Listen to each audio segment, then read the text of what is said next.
So in this video, we're gonna actually get a real look at some real resumes that I used to apply to a few jobs. We're gonna look at the very first one that got me my very first software engineering job. Then we're gonna look at the one that got me into Microsoft as a full-time. And then we are going to look finally at the one that I currently have. So welcome to Tech Intern. If you've never been on this channel before, it's completely dedicated to helping you get your next internship. So I highly recommend, please subscribe below. It helps me out quite a lot, and smash that like button if you get some value out of this video. I think the great thing about this video is that you're gonna learn from my mistakes. My name is Jason. I'm a software engineer at Microsoft, and I did 6 internships across 3 countries during my time in school. So I know the struggle of creating resumes, especially from getting started and having nothing, all the way to eventually having something that's a little bit more refined. And that's what I want to show you in this video. You could make all the same mistakes as I did and learn each time you make your own resume. But if you had to do it 6 times like me, you've been through the process, you have all the iterations of it, it makes so much more sense for you to just look at the mistakes I made, make sure to not make them in your own resume. So we're actually doing a resume critique giveaway right now where I will look at your resume and I will help you refine it for the job you're looking for. So to be entered into that, all you have to do is subscribe to the channel, and you can go and find that resume critique giveaway video on the channel.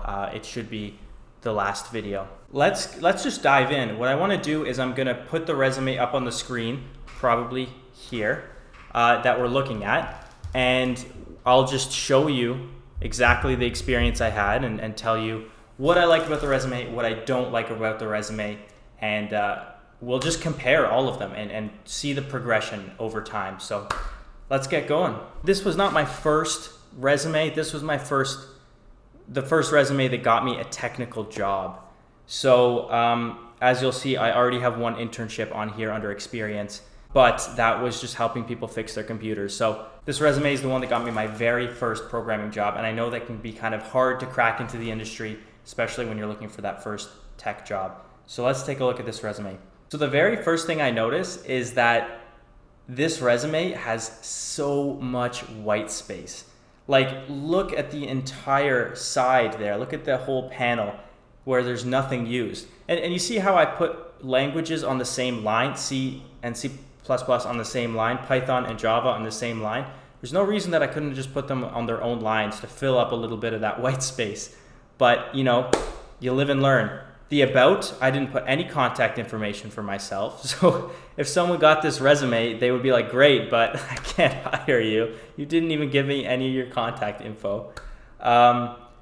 So the Jason Goodison, what I do like about this resume, and a recruiter did mention it to me during an interview, is there's a little bit of color in there that just kind of makes it pop. You know, something to set you apart from the other people. There's a big banner with my name. Big banner with your name is great if you don't have much experience. You know, space is not a scarce resource. And as you'll see, as we go on and you get more experience, space gets more and more scarce. And the reason for it is that you don't want to do 2 pages. You know, the industry standard is 1 page for every 10 years. So sometimes I see people coming out of high school with 2-page resumes.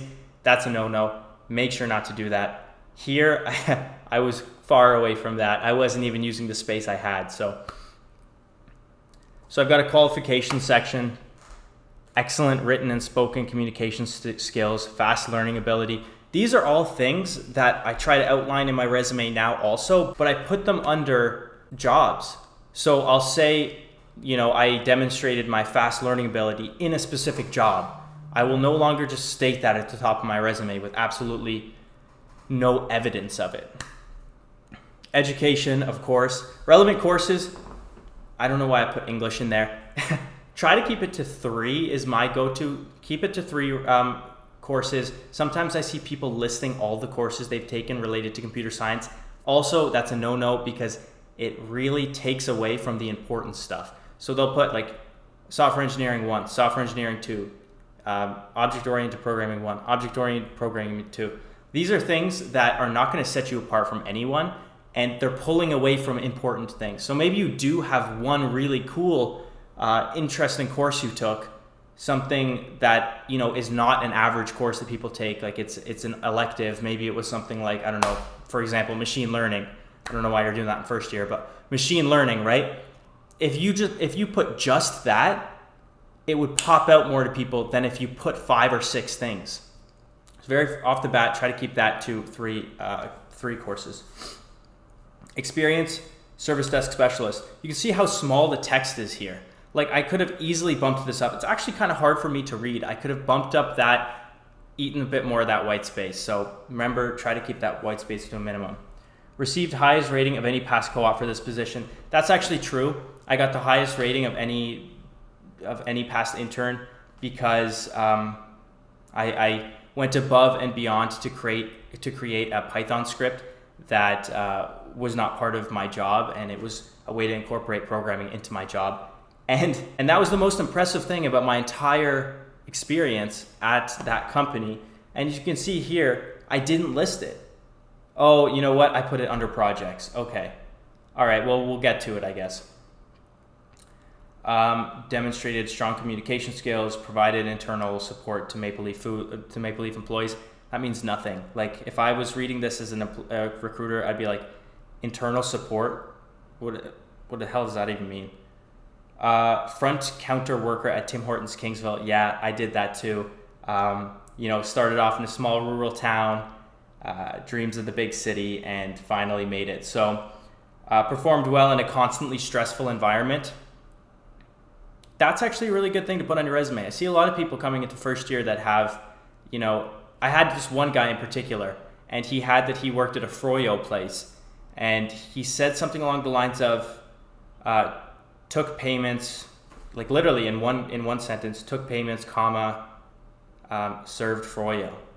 And I think the reason that he didn't put that much effort into it is because he was a little bit embarrassed by it. Like, oh, I'm trying to apply for a software engineering job, and all I have is that I worked at a froyo place. Well, all I had is that I worked at Tim Hortons. But you have to use what you've got, right? So here, front counter worker, but I still talk about stressful environment. Like it was a very fast-paced environment. Worked as part of a successful team. Like I'm gonna use that as a software engineer too. There are still skills, mostly soft skills, not technical ones, but there's still skills that you're gonna use at both of these two jobs, right? What's the other point I put there? Demonstrated strong interpersonal skills while dealing with customers. Fantastic. Those are all things that you can use on your resume too. Those are good points. If I'd been a quick learner, like that would be a good place to put fast learning ability also. You can talk about how you got ramped up in a really short amount of time.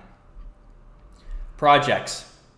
No reason why the projects is like a 12-point font and the experience and education sections are like 50-point font and have color in them. There's no reason for it. I don't know why I did that.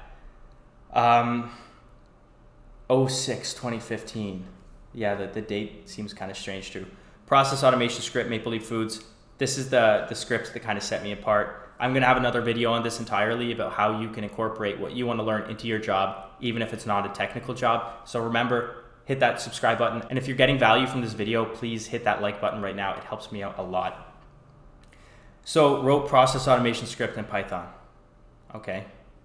Increased productivity of IS department. This is something I call out on people's resumes all the time now. And it's funny to see that I used to make those mistakes too. I didn't even realize that I put this down until I'm looking back at it. Why did I not put a number on that? Well, I was worried that somebody would say, well, you have to prove that, or, how did you get that number? But later on in further iterations of this resume, I end up just saying like a number, like 30%. And the way I come up with that number is I just kind of guess. Like I say, well, on average it takes this long to do it. This many people do it this many times a month. Therefore, it took this long, now it takes this long, and I just did the math. Nobody's going to audit this. Try to be right. Try to get it, as correct as you can, but nobody's going to audit this. So, outputted an Excel file that reflected success of an update push. Took initiative to write. Okay, another things here. I also talk about in another resume video about the difference between the what, the why, and the impact. You see a lot of the what here. The what is basically just, I wrote a Python script and it outputs as an Excel file. I put 2 points to just say that. I put too much what. The impact I didn't even quantify, and the why isn't even here. Like, why did I do this, right? That's not even clear through this. But I do like that I said I took initiative to write it. I could be a little bit more poetic in how I worded that. But, talking about taking initiative, going above and beyond, those are all good qualities. Monopoly game school project. Okay, well, this is something a lot of people are going to have on their resume, right? Now, it was one of the only programming things I have, so sure, put it on, that's fine. Worked in a team of 2 to make Monopoly game.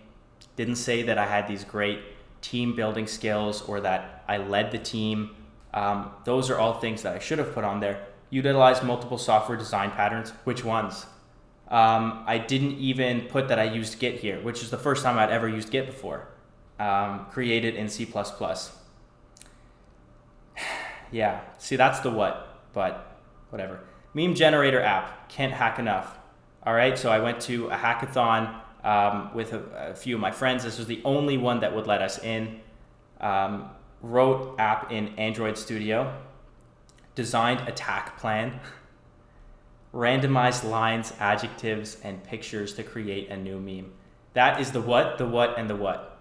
I said I did 3 points there on what the app is. No points on why, no points on impact.